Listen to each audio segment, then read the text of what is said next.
vocês abandonarem este governo, se vocês abandonarem este país, Deus vai vos tomar por culpado.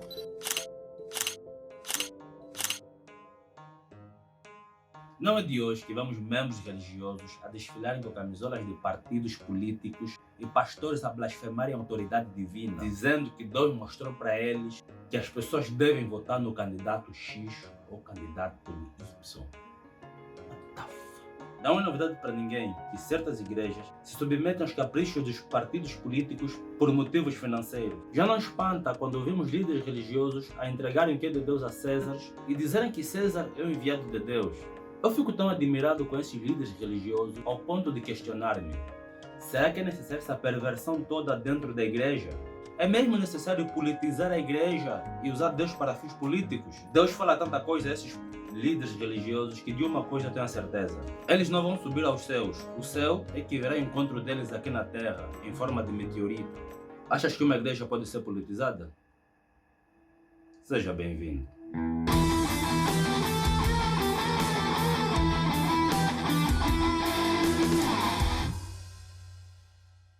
Angola é um Estado laico, assim como diz a Constituição. E o Estado laico, além de tratar as igrejas com igualdade, não permite que as igrejas sejam influenciadas pelos partidos políticos ou os partidos políticos sejam influenciados pelas igrejas, pelo menos diretamente. E dentro de uma sociedade, a função da igreja não é fazer política e a função dos políticos não é influenciar a igreja para que tenham alguma vantagem. A função da igreja dentro da sociedade é dar sentido à vida, reforçar a unidade e a estabilidade social, servir como agente social do comportamento, promover o bem-estar físico e psicológico, motivar as pessoas a trabalharem para uma mudança social positiva, pedir para as pessoas orarem uns pelos outros, pedir dízimo, muito dízimo, pedir trízimo, pedir até sacrifício humano. É mentira, tá a brincar. Hoje em dia ninguém mais pede orações. Já os partidos políticos têm como função, resumidamente, formação e unificação de um grupo sob um ideal social comum, organizar ideias de conquista do poder político governamental, administrar bem o país baseando-se nas propostas apresentadas na campanha eleitoral e não só, etc, etc. E tu, na qualidade de ser humano, na qualidade de angolano, tens apenas uma única função: deixar o like, compartilhar e comentar, sem esquecer de se inscrever no canal. Angola é um país majoritariamente religioso, não por opção, mas pelo design socioeconômico do nosso país e também por decepção. 90% dos religiosos angolanos estão na igreja, ou porque não querem ir no inferno, ou porque a família é da igreja, ou porque quer ser rico, ou porque sofreu alguma decepção na vida. Tivemos um passado de obediência à base de chicote, obrigados a obedecer uma divindade que não é nossa, seguindo de guerras civis entre angolanos, abrindo feridas já saradas, abrindo feridas psicológicas tão grandes que mesmo depois de muito tempo ainda sentimos na pele. Temos um presente onde o nível de escolaridade é baixa, o conhecimento científico é nulo, e uma cultura que não promove o desenvolvimento nem a análise crítica, social.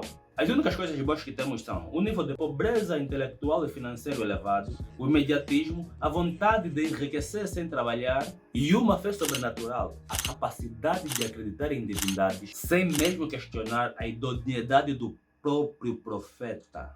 Tudo isso faz de Angola o terreno perfeito e fértil para a proliferação da igreja, que vende a teologia da prosperidade e a salvação divina. Segundo o relatório sobre a liberdade religiosa, em Angola existem mais de 81 organizações religiosas reconhecidas pelo Estado e mais de 1.100 organizações religiosas não reconhecidas pelo Estado, muitas delas esperando a aprovação do Instituto Nacional para os Assuntos Religiosos, o INAR. Pelo excesso de organizações religiosas por serem aprovadas, o INAR devia significar Instituto de Não Aprovação de Religião. Mais de 70% dos angolanos são religiosos. Isso faz com que aproximadamente 21 milhões de angolanos estão sob ordens de líderes religiosos. É muita gente com vontade de dar 10% do seu salário a alguém que se diz profeta. Não mostrou provas. Sendo assim, eu também vou abrir uma igreja em breve e será denominada a Igreja Mundial Universal Católica Batista do Sétimo Dia Pentecostal de Jeová.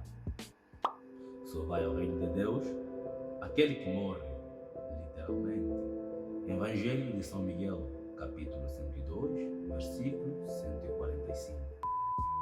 E com o passar do tempo, esse número vai aumentando. Porque a função dos religiosos é desconverter os ateus e torná-los religiosos. E como isso não basta, também tentam converter os religiosos a se tornarem religiosos da sua religião. Um exemplo muito prático são os testemunhos de Jeová, os pentecostais e os bêbados. Lembrando que os dois primeiros grupos são mais chatos, porque eles também pertencem ao terceiro grupo. Não sei porquê, mas não existe religioso que fica contente com a religião do outro. Assim como cada religião tem a sua Bíblia, os religiosos acham que o Jesus Cristo de outra religião não ressuscitou em condições, está meio morto. Vai-se lá saber. Os partidos políticos em tempos de eleições precisam de números, muitos números, dinheiro e números, e pessoas para votar neles. Não interessa se as pessoas sabem qual é o programa de governação ou não, o importante é que votem neles. Apenas querem números, seja de pessoa fora do país, dentro do caixão, não interessa. Números para ganhar as eleições. A maior parte dos políticos não são religiosos porque já têm dinheiro. Quando sofrem alguma decepção, vão para o Dubai, fazer necessidades maiores. Enquanto a igreja converte os ateus em religiosos, os partidos políticos convertem os cidadãos em bêbados. Quer dizer, em votos. Votos ambulantes para que o seu partido, assim, possa ganhar as eleições. E é aqui onde se juntam os líderes religiosos e os líderes partidários. E é aqui onde morre o Estado laico. Os líderes religiosos, na necessidade de serem ricos como Judas, abandonam a ética religiosa, transformam as igrejas de centro de conversão religiosa para centro de conversão partidária, desencaminhando as ovelhas a votarem em determinado partido, dizendo que a vontade dele é a vontade de Deus. Caso os fiéis fizerem o oposto, serão punidos, porque Deus vê tudo. Aquela chantagem psicológica básica. Eu não aprovo isso, nem a Bíblia aprova isso, nem Pedro, nem Paulo, nem Marcos aprova isso. O único que aprova isso é o João. Já faz muito tempo que os partidos políticos notaram que as igrejas têm um poder muito grande sobre o cidadão.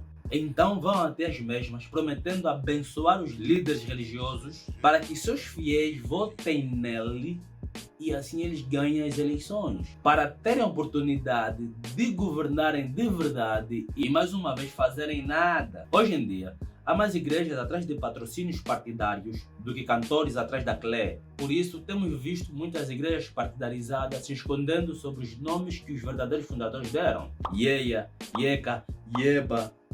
Mas no fundo não passam de Igreja Angolana do Reinado do MPLA, Igreja Adventista do Galo Negro, Assembleia Pentecostal dos Ninguém, Igreja dos Finados Não Lembrados de Angola, Igreja dos Fundadores do Partido UNITA. Tantas igrejas partidárias em um Estado laico. E o INAR nada pode fazer porque sabe que o Estado é laico e permite que a política seja influenciada diretamente pela igreja e a igreja seja influenciada diretamente pela política. É uma suruba de influências. Os pastores estão a vender os fiéis como voto e não são apenas os pastores que estão a vender. Os próprios fiéis estão a se vender também. E os partidos estão a prometer, sem apresentar um plano de governação com metas.